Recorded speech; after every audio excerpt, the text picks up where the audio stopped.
Être une femme, une maman, une entrepreneure n'est pas de tout repos. J'ai créé Merci Mec pour vous parler de neuroatypie, d'hypersensibilité, mais également d'emprise, de manipulation et de violence conjugale. À travers ces épisodes, je vous parlerai de moi, des personnes que j'ai pu rencontrer, du vécu de certaines femmes et surtout de comment faire pour passer de victime à puissante. Alors bienvenue dans Merci Mec. Hello! Aujourd'hui dans ce nouvel épisode de Merci Mec, je vous parle du pervers narcissique, ou plutôt du trouble de la personnalité narcissique. Alors c'est parti pour ce nouvel épisode. Alors effectivement, aujourd'hui je m'attache à ce terme de pervers narcissique. On parle de perversion narcissique, mais surtout on parle de trouble de la personnalité narcissique. Dans le DSM-5, on ne parle pas de pervers narcissique, mais c'est vrai que sur les réseaux sociaux, vous pouvez tout à fait entendre ce terme et j'ai pu aussi l'utiliser dans mon livre, dans le guide que j'ai écrit à l'attention des femmes victimes de violences conjugales, où je parle de personnes toxiques, de manipulateurs ou de pervers narcissiques, qui englobent le même personnage. Donc ce pervers narcissique, c'est quelqu'un qui va dénigrer son entourage et il va toujours se placer en victime et on va du coup aborder cette thématique aujourd'hui. Donc ce trouble de la personnalité narcissique est un trouble de la personnalité, comme son nom l'indique, qui est marqué par un besoin excessif d'admiration, par une tendance à la manipulation, un manque d'empathie, un sentiment de supériorité, une propension au mensonge pour pouvoir préserver justement une image totalement idéaliste de soi. Donc ça, c'est vraiment ce qui a indiqué, j'ai repris clairement ce qu'il y a indiqué sur Wikipédia, mais qui peut vraiment nous aider pour comprendre et que je vais développer du coup ensuite par ce que moi j'ai vécu et par ce que me disent les femmes que j'accompagne au quotidien. Donc, les symptômes, ils apparaissent généralement au début de l'âge adulte et cette personne, ce sujet narcissique, va toujours chercher à avoir une gratification. Donc, il va s'attacher peu au jugement des autres et il va être focalisé sur ses problèmes toujours, sa puissance, son prestige. Ça, c'est très important. Ce trouble de la personnalité narcissique est étroitement lié à l'égocentrisme. On dit souvent des personnes narcissiques qu'elles sont également égocentriques, qu'elles ont un ego surdimensionné, ou j'ai entendu aussi le terme de autocentré. Par rapport au DSM-5, du coup, on parle de patient ici, qui va présenter au moins 5 des symptômes suivants. Donc, le sujet a un sens grandiose de sa propre importance.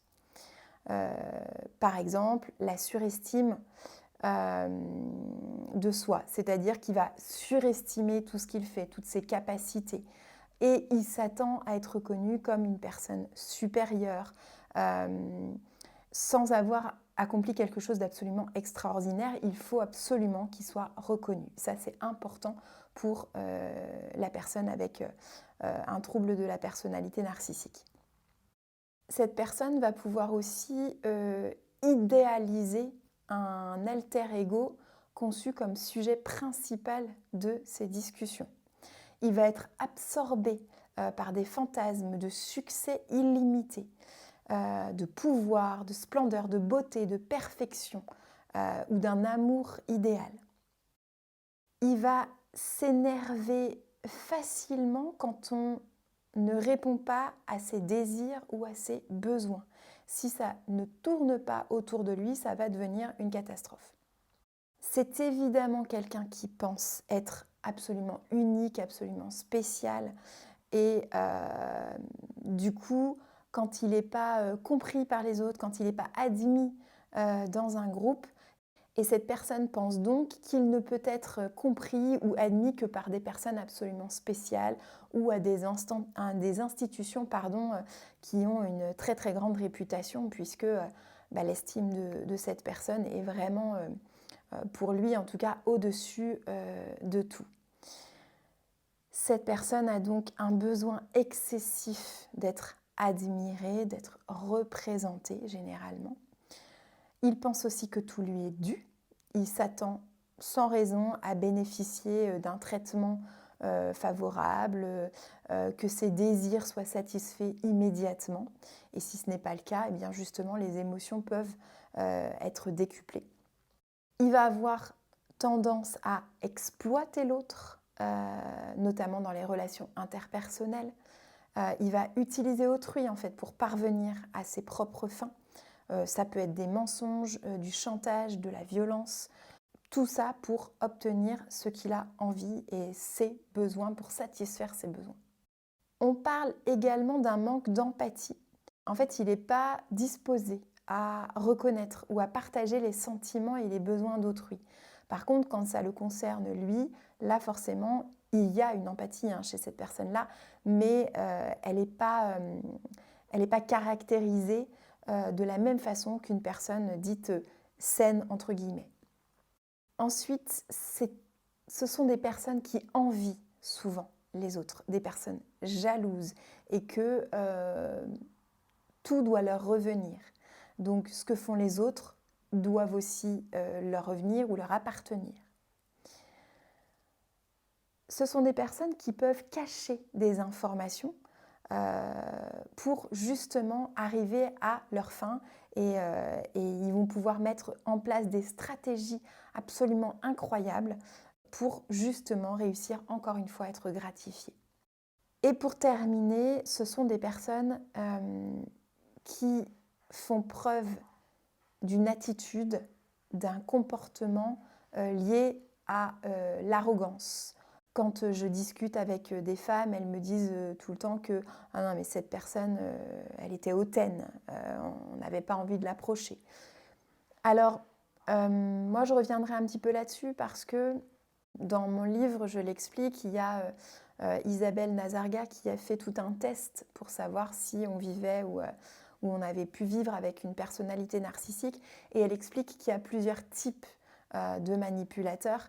Et du coup, pour moi, il n'y a pas que des personnes manipulatrices qui sont ou qui peuvent paraître arrogantes ou hautaines. Et du coup, on va justement en parler dans cet épisode. Je vous rappelle une chose importante, c'est que 0,4% de la population souffre de ce trouble. Donc c'est vrai qu'on peut dire que on entend parler de perversion narcissique très régulièrement, que on entend dire que c'est devenu un terme à la mode, mais vous voyez bien que 0,4% de la population, c'est pas un chiffre, enfin voilà, c'est pas comme l'hypersensibilité dont je parle souvent, qui est entre 20 et 25% de la population. Là, on est vraiment sur du 0,4%. Donc, c'est un trouble qui est posé par un professionnel de santé. C'est vrai qu'on peut entendre « Ah oui, mais moi j'ai vécu avec une personne narcissique, etc. » Il faut que ce soit un professionnel de santé qui pose ce trouble. Donc voilà, maintenant on va pouvoir aller discuter un peu plus en détail de justement cette personnalité narcissique et de comment elle se comporte. Donc les personnes avec un trouble de la personnalité narcissique sont, comme on a pu le dire tout à l'heure, des personnes qui ne vont penser qu'à elles, qui vont agir constamment dans leur propre intérêt. Ce que ressentent les autres, ce que pensent les autres, ce que font les autres ne les intéresse pas. C'est vraiment tout pour que leur ego, encore une fois, soit satisfait.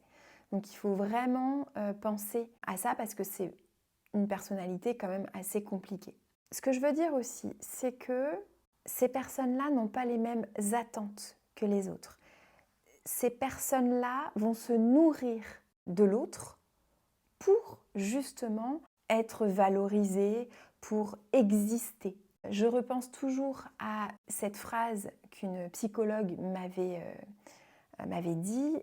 Elle m'avait dit: la personnalité narcissique est en train de se noyer. Et on va justement arriver là-dessus sur justement le fait que ce ne soit absolument pas des personnes fortes et que ce sont vraiment des personnes fragiles. Donc, ce sont des personnes qui sont en train de se noyer et qui vont se mettre en couple ou travailler ou avoir un lien avec une autre personne, notamment des femmes, puisqu'on le sait que les personnalités de type narcissique sont plus fréquemment des hommes. Et donc là, je vais parler, moi, plutôt de mon cas et des femmes que je rencontre qui sont donc en couple. Ce sont des personnes qui vont appuyer sur la tête de leur conjointe pour justement qu'elle puisse sortir la tête de l'eau. Et j'aime beaucoup cette image parce que ça montre que finalement, ces personnes sont très fragiles. Donc ayez cette image en tête, que ces personnalités narcissiques vont vraiment écraser, enfoncer les autres pour que eux puissent être mises en avant. Et ça, c'est important, c'est fondamental de l'avoir en tête, notamment pour les femmes qui ont été victimes, pour travailler sur la culpabilité, travailler sur l'estime de soi et retrouver confiance en elles. Ça, c'est vraiment fondamental. C'est donc une personne qui est en déséquilibre dans sa vie et qui a besoin des autres pour exister. Sans l'autre, cette personne-là n'existe pas. Il va donc prendre tout ce qu'il y a de positif, tout ce qu'il y a d'important chez l'autre, de compétences, de qualités. Il va puiser dans les ressources de l'autre pour se les réapproprier et mettre en avant ses qualités alors que ce ne sont pas les siennes à proprement parler. Je rencontre d'ailleurs des dizaines de femmes qui me disent: je suis nulle, je ne suis pas compétente, je ne suis pas capable de. Ce sont des personnes qui étaient tout à fait capables de s'en sortir avant qu'elles rencontrent ces personnalités-là, qui avaient souvent un parcours incroyable tracé devant elles et qui, en rencontrant ces personnes, ont perdu toute estime d'elles, toute confiance en elles, puisque on parle de vampirisation. Ces personnes toxiques, ces personnalités narcissiques vont aller puiser toute l'énergie de la personne forte pour aller, comme on a dit, se la réapproprier. C'est important, encore une fois, de l'entendre parce que c'est vous la femme forte. C'est vous la femme puissante.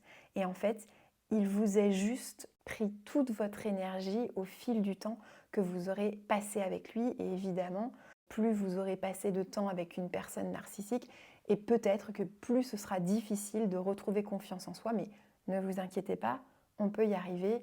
Et il y a des outils pour reconstruire sa vie, bien évidemment. Et qu'on ait 19 ans, 45 ans ou 70 ans, vous pouvez toujours partir et vous reconstruire. Et ces hommes, du coup, prennent justement des femmes qui sont bienveillantes, compétentes, intelligentes, vives d'esprit, parce qu'ils ont besoin de toutes ces qualités pour se les réapproprier. Ce ne sont jamais des personnes qui sont dites faibles, bien que il y a souvent une fragilité qui est associée. Alors effectivement, ce sont peut-être des femmes qui ont à la base peu d'estime d'elles ou qui sont en train de travailler sur leur estime. Et en rencontrant ces personnes-là, eh bien, ça va dégringoler.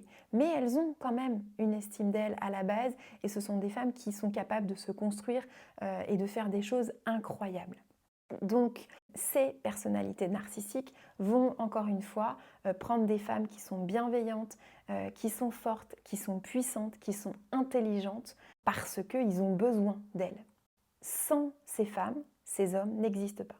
Et ce sont donc des femmes fortes qui, à force de passer du temps avec ces personnalités narcissiques, vont perdre confiance en elles, vont parfois finir en burn-out, faire une dépression, mais justement parce que ces personnalités narcissiques vont appuyer constamment là où ça fait mal, vont dévaloriser ces femmes vont, de par la répétition, venir intégrer dans le cerveau de ces femmes, eh bien qu'elles ne sont pas compétentes, qu'elles ne sont pas intelligentes, qu'elles ne sont pas capables d'eux, qu'elles ne peuvent pas y arriver toutes seules. Et je reçois des femmes qui me disent mais non, mais je ne peux pas le quitter parce que je ne pourrai jamais vivre seule, je ne sais pas comment faire, alors que ce sont des femmes qui sont tout à fait capables de gérer une vie seule, ou qui ont d'ailleurs la plupart du temps, et c'est la réflexion que ma psychologue m'avait faite, quand je lui avais dit mais j'en peux plus, je suis fatiguée, je me retrouve toute seule avec mes enfants, et elle me dit mais vous étiez déjà toute seule avec vos enfants, puisque cet homme ne faisait rien strictement à la maison. Donc de toute façon, c'est vous qui gériez tout. Donc que vous soyez maintenant célibataire, maman solo avec 2 enfants, ça ne change rien pour vous. Et ça, c'est important de l'entendre aussi, où on se dit bah oui, c'est vrai en fait. Et de par cette répétition d'une personne qui vient appuyer constamment là où ça fait mal, de vous dire tu es nul, tu n'arriveras jamais à rien, tu es moche, t'as grossi, t'es bête, eh bien forcément le cerveau finit par se dire bah, en fait si elle me le dit tous les jours, cette personne, c'est que je dois être cette personne. Je dois être nulle, je dois être incompétente, je ne dois pas être capable de. Et pourtant, ce sont des personnes très, très, très intelligentes et très fortes. C'est même très souvent des personnes, je pense à Valérie Damido qui avait fait un épisode de podcast là-dessus en expliquant que souvent ce sont des personnes même avec un fort caractère. Et on voit bien que la personnalité de Valérie Damido, c'est quelqu'un qui a un fort caractère, qui, quand on la voit à la télévision, on se dit, bah voilà, elle sait ce qu'elle veut, elle a envie d'avancer, c'est une femme puissante, une femme forte. Et du coup, eh bien, ces hommes-là ont besoin de ce type de personnalité pour avancer. Je reviens d'ailleurs sur cet effet de répétition pour aller chercher l'intégration dans le cerveau. J'ai fait un épisode sur cette thématique, donc n'hésitez pas à aller l'écouter parce que évidemment qu'une personnalité narcissique va pouvoir appuyer là où ça fait mal, mais que, comme je le disais précédemment, on peut tout à fait aller changer ça et en répétant des choses positives, en ayant des outils adéquats, on peut aller réintégrer du positif et de l'agréable, du qualitatif dans le cerveau pour retrouver confiance en soi, retrouver l'estime de soi, retrouver de l'affirmation de soi. Donc c'est vraiment pas irréversible.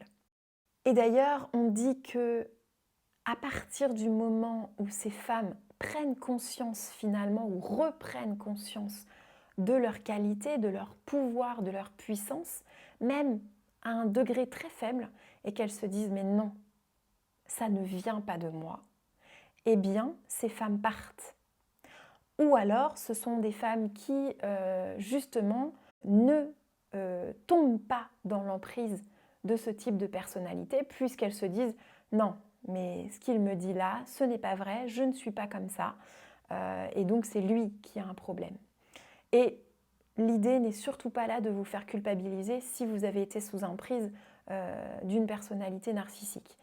C'est plutôt de vous dire, ok, je suis quelqu'un de bien, je suis quelqu'un de fort, et c'est le phénomène de la manipulation, de l'emprise.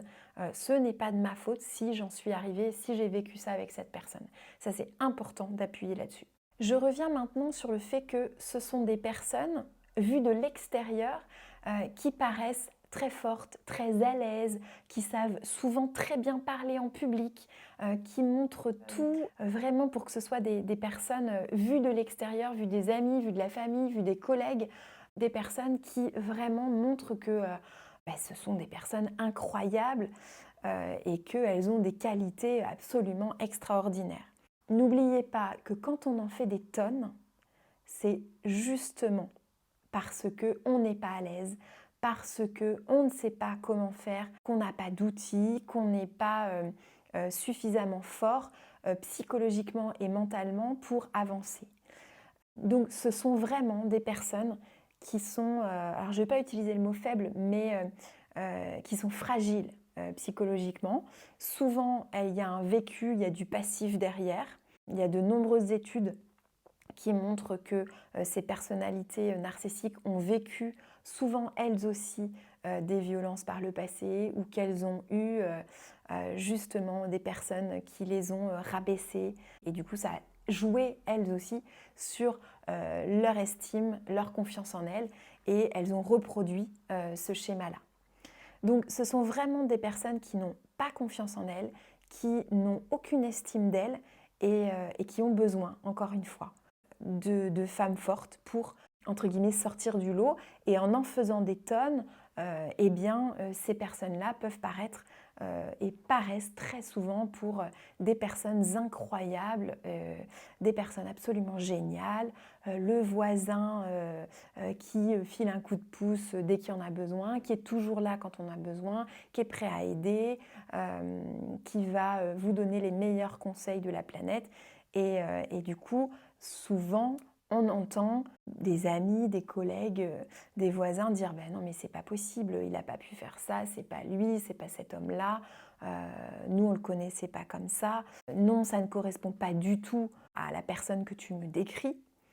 N'oubliez jamais que lorsque on ferme la porte de la maison, de l'intimité, on ne sait pas ce qui se passe derrière cette porte qui est fermée.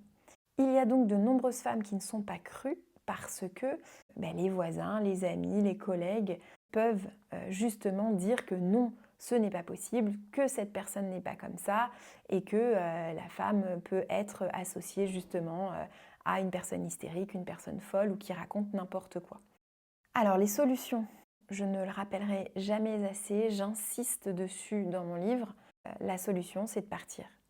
La solution, c'est de ne pas négocier, de ne pas chercher à répondre à une personnalité narcissique, puisque de toute façon, cette personnalité narcissique vous dira que ce n'est pas de sa faute, qu'elle n'a jamais tort, elle va se victimiser, et donc vous allez perdre en temps, en énergie, et vous n'arriverez jamais à vos fins, si tant est qu'il y ait une fin à avoir, mais ça ne sert à rien de discuter, ça ne sert à rien de négocier, ça ne sert à rien de chercher à trouver des solutions avec une personnalité narcissique, il faut partir. Donc dans un couple, comment repérer les caractéristiques, si je peux dire, de cette personnalité narcissique? D'abord, lorsque vous rencontrez cette personne, il y a quelque chose qui est typique, c'est qu'il va dénigrer ses ex-compagnes. Ce sont les pires femmes de la planète, tout le temps. Donc si déjà, lors d'une rencontre, il vous parle de ses ex-compagnes en disant qu'elles sont folles, que ce sont des femmes qui l'ont blessé, qu'elles lui ont fait les pires choses de la planète et que du coup ça s'est terminé, peut-être que ça peut être déjà un premier red flag comme on l'appelle. Ensuite, eh bien, il va vous éloigner. Il va vous éloigner de vos amis, il va vous éloigner de votre famille, il va vous éloigner de vos collègues. Il va vous emprisonner en quelque sorte et vous allez vous retrouver seul. Il va vous promettre monts et merveilles, mais il ne se passera jamais rien. Il va changer d'émotion en un quart de seconde, c'est-à-dire que vous allez être la femme de sa vie, vous allez être une personne absolument incroyable, la journée va se passer merveilleusement bien, et puis quelques minutes après, vous allez être la personne la pire de la planète, tout le monde autour de lui va être, passez-moi l'expression, des gros cons, et vous n'allez pas comprendre ce qui s'est passé. Et il va même vous accuser d'avoir créé ces dommages, ces émotions chez lui. Il ne va évidemment jamais se remettre en question, il va se victimiser tout le temps. Il y a aussi un phénomène qui est celui qu'on appelle le gaslighting, qui va faire qu'il va vous ignorer pour quelque chose que vous avez soi-disant fait, mais vous ne savez même pas ce que vous avez fait de mal. Ça peut être vraiment pour quelque chose, vous ne comprenez même pas ce qui s'est passé. Il ne va pas vous adresser la parole pendant plusieurs heures, peut-être même plusieurs jours. Et je repense aussi dans le cadre de la sexualité, vous lui dites non, que vous n'avez pas envie de faire l'amour, de faire un câlin, et là ça va prendre des proportions pas possibles et il ne va plus vous adresser la parole pour arriver à ses fins, pour que au bout de quelques heures, quelques jours, quelques semaines, vous reveniez vers lui toute penaude et que vous lui disiez c'est ma faute, je suis vraiment désolée, et que du coup il obtienne ce qu'il avait envie au départ. Évidemment que s'il vous rabaisse, s'il vous donne des ordres, s'il vous contrôle, ce sont vraiment des signaux importants. Vous vous maquillez un peu trop et puis le lendemain vous ne vous maquillez pas assez, vous mettez une jupe trop courte et puis un décolleté trop prononcé ou alors une jupe trop longue mais trop moulante. Rien ne va jamais de toute façon, peu importe ce que vous allez porter. Vous avez grossi, ça ne lui convient pas, vous allez maigri, ça ne lui convient pas. Rien de toute façon ne pourra le satisfaire. Donc si vous en arrivez à un moment donné à vous dire non, je ne peux pas porter ça parce que ça ne va pas lui plaire, ou qu'il n'aime pas cette couleur-là, ou qu'il m'a déjà fait une réflexion, ou alors sur le ton de l'humour, ah t'as mis des rideaux aujourd'hui en guise de tenue, faites attention. Dites-vous, voilà, et ayez toujours en tête qu'il faut écouter votre intuition. Pendant des années, je me suis dit il y a quelque chose qui ne va pas, ou j'avais mal au ventre quand il s'approchait de moi.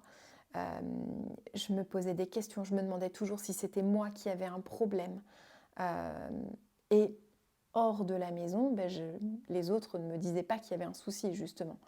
Et quand je suis partie, justement, ensuite, on m'a bien fait comprendre que le problème ne venait pas de moi. Et nombreuses amies sont revenues vers moi, et nombreux hommes aussi, amis, sont revenus vers moi en me disant non. On ne le supportait plus, c'est aussi pour ça que nous, on s'est éloigné de toi et que le problème ne venait absolument pas de toi. Encore une fois, n'oubliez jamais, elle vous a choisi, c'est vraiment parce que vous êtes merveilleuse, vous étiez enjouée, vous étiez intelligente et vous êtes toujours intelligente, vous êtes vive d'esprit, vous êtes pleine de vie. Mais peut-être qu'à un moment donné dans votre vie, il y avait une fragilité, qu'il y a eu un événement, que vous avez peut-être eu un décès, une séparation, et que du coup, à un moment donné de votre vie, ça vous a peut-être affaibli. Mais ce n'est pas de votre faute. C'est cette personnalité narcissique qui est très forte pour vous manipuler, qui sait comment faire, qui utilise des stratégies pour vous mettre vraiment au plus bas de ce que vous pouvez être. Et donc, c'est aussi comme ça qu'ils agissent. Donc, après, nous, en tant qu'accompagnatrice, on vient justement retravailler là-dessus, sur votre culpabilité, sur l'affirmation de soi, sur la confiance en vous. Et on vous remet des petites graines qui vont semer, qui vont germer. Et vous verrez que des fleurs incroyables vont repousser et vous allez retrouver votre confiance en vous, votre estime de vous pour refaire une nouvelle vie, tourner une page, choisir un nouveau livre à votre guise. Je terminerai par une chose importante. Je vous ai dit tout à l'heure qu'il faut fuir. Il faut savoir que c'est évidemment pas facile de partir et que souvent, quand ces hommes sont mis à nu, ils détestent ça. Et que quand la femme commence à comprendre ce qu'il se passe, quand elle veut reprendre son pouvoir, quand elle veut retrouver sa place et qu'elle a découvert la personnalité, qu'elle comprend ce qui se passe avec cette personnalité narcissique, eh bien, ça peut devenir encore pire parfois que ça ne l'était quand on était en couple. C'est-à-dire que cette personne ne va pas supporter de ne plus pouvoir vous manipuler, qu'elle n'ait plus d'emprise sur vous. Et donc du coup, elle va aller, notamment quand il y a une famille, elle va continuer de contrôler ou d'essayer de contrôler la famille. C'est-à-dire qu'elle va aller chez les enfants souvent parce que quand la maman comprend et que après avoir fait un travail justement avec des coachs, des accompagnatrices, des accompagnateurs, des associations, etc., eh bien, elle va retrouver un peu d'estime d'elle au fur et à mesure et elle va se dire « Ok, il n'aura plus jamais d'emprise sur moi ». Ce qui se passe, c'est que l'emprise va se déplacer et cette personne-là va vouloir venir contrôler les enfants. Donc, voilà, c'est tout un système encore qu'il va falloir mettre en place pour vous protéger et ne pas protéger que la femme ou la maman, mais protéger aussi les enfants de ces personnalités qui ne supportent pas d'être quittées ou d'être mises à nu ou que leur personnalité soit dévoilée. N'oubliez jamais qu'ils ne parleront jamais de ce qui a déclenché votre émotion, mais ils vont appuyer sur votre réaction. Mais t'as vu comment tu réagis, c'est n'importe quoi, t'es folle, vu l'émotion que tu as qui te traverse, tu te mets en colère ou tu te mets à pleurer, c'est n'importe quoi. Mais ils ne vont jamais vous dire que c'est lui qui a programmé volontairement cette émotion par son comportement. Donc, ces personnes-là se fichent complètement de respecter la loi. Ce sont des personnes qui se pensent intouchables. Donc, ils vont vouloir garder le contrôle à tout prix. Comment il faut faire pour s'en sortir? 1. Fuir. 2. Parler. 3. Se faire aider. Se faire aider, ça veut dire des associations, des psychologues, un accompagnement avec des professionnels formés, les conseils d'un ou d'une avocate. Et puis, de lire des ouvrages peut aussi vous aider.